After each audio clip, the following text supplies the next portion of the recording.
You ask Tiger to solve. This deals with linear equations with one unknown. The final result is x equals 30/19. Let's solve it step by step.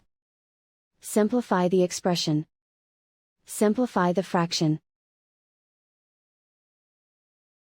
Group the coefficients. Convert the integer into a fraction. Combine the fractions. Combine the numerators. Group all constants on the right side of the equation. Add 6 to both sides. Simplify the arithmetic.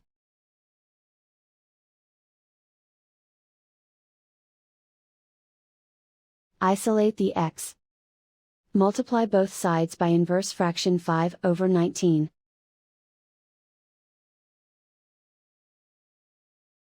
Group like terms.